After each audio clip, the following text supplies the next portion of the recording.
بسم اللہ الحمدللہ والصلاة والسلام علی رسول اللہ۔ آؤ قرآن و نماز سمجھیں آسان طریقے سے۔ سبق نمبر 3A بسم اللہ۔ اس سبق کے ختم تک ہم 12 ایسے الفاظ سیکھیں گے جو قرآن میں 4300 مرتبہ آئے ہیں۔ ہم نے اعوذ باللہ من الشیطان الرجیم سے شروع کیا تھا، یہ پہلی عادت ہے۔ جان لیجئے کہ آپ شیطان سے جنگ کے میدان میں ہیں جو آپ کو برے وسوسے ڈالتا ہے۔ اعوذ باللہ پڑھ کر حفاظت میں آ جائیے جب کبھی وہ آپ پر حملہ کرے۔ تعوذ اور سورہ فاتحہ کے ذریعے ہم 12 عادتیں سیکھیں گے۔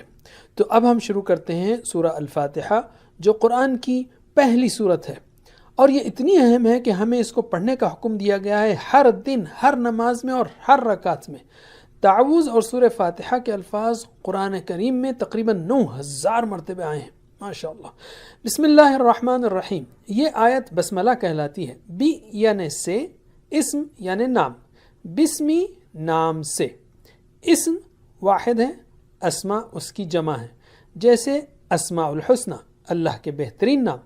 بسم اللہ نام سے اللہ کے، جس کا مطلب میں میرا ہر کام شروع کرتا ہوں اللہ کے نام سے۔ میں پڑھتا ہوں، میں لکھتا ہوں، میں ہر چیز اللہ کے نام سے شروع کرتا ہوں۔ الرحمن بڑا مہربان۔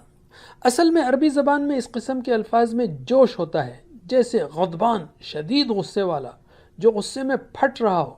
تو الرحمن یعنی خوب خیال رکھنے والا، محبت سے پرجوش رحم کرنے والا۔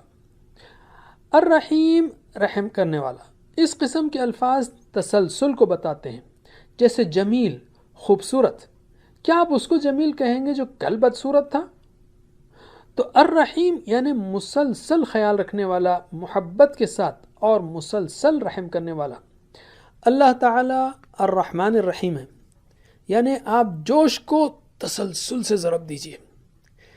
جب بھی آپ یہ پڑھیں تو تصور اور احساس کیجئے اللہ کی رحمت کا۔ دیکھیے کیسے اس نے ڈیزائن کیا زمین، سورج، بادل، بارش اور کھانوں وغیرہ کو، اور آپ کا اپنا جسم، خاص کر ہاضمے کا نظام ہم کو زندہ رکھنے کے لیے۔ تو پڑھیے اس کو اس کی مدد کے ملنے کی امید کے ساتھ اور اس تعریف کے احساس کے ساتھ، کیوں کہ وہ محبت کے ساتھ ہمارا خیال رکھتا ہے۔ یہ دوسری عادت ہے کہ ہم ہر کام اللہ کے نام سے شروع کریں جو محبت کے ساتھ خوب خیال رکھنے والا ہے۔ اور جب ہم یہ کریں گے تو اللہ ہمیں برکتوں سے نوازے گا اس دنیا میں، اور آخرت میں تو مسلسل رہیں گی، کبھی ختم نہیں ہوں گی اس کی نعمتیں۔ جب ہم بسملہ سے شروع کرتے ہیں تو یہ ہمیں یاد دلاتا ہے کہ ہم کوئی ایسا کام نہ کریں جو الرحمن کو ناراض کرے۔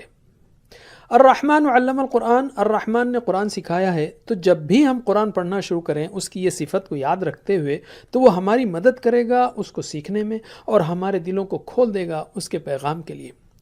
بسم اللہ کہنا زیادہ مؤثر ہوگا جب وہ دل سے نکلے، جب ہمیں احساس ہوگا کہ اللہ کون ہے۔ تو ہم کہیں گے اے اللہ ہماری مدد کر قرآن سیکھنے اور آپ کے ناموں اور صفات کو پڑھنے میں، تاکہ ہم محسوس کر سکیں آپ کی عظمت کو اور آپ کی رحمت کو۔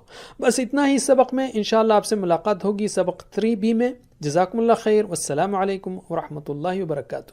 آج ماشاءاللہ یہاں پہ مولانا ابو طالب صاحب رحمانی کے ہاتھوں ایک تحریک نئی شروع ہوئی ہے، آؤ نماز سمجھیں۔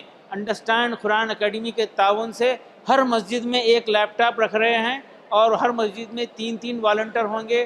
وہ والنٹر صرف ایک ویڈیو پلے کریں گے جو کارٹون کی شکل میں ہوگا، اور صرف 3 منٹ کا ویڈیو ہوگا، اور اس سے بچے کچھ الفاظ معنی سیکھ لیں گے قرآن کے، اذکار نماز کے، اور 7 سورتوں کے 220 اگر الفاظ بچے سیکھ لیں گے تو وہ نماز میں 40,000 مرتبہ، قرآن میں 40,000 مرتبہ ریپیٹ ہوں گے۔ بچوں کو قرآن سمجھنے میں مدد ہوگی اور نماز سمجھنے میں مدد ہوگی۔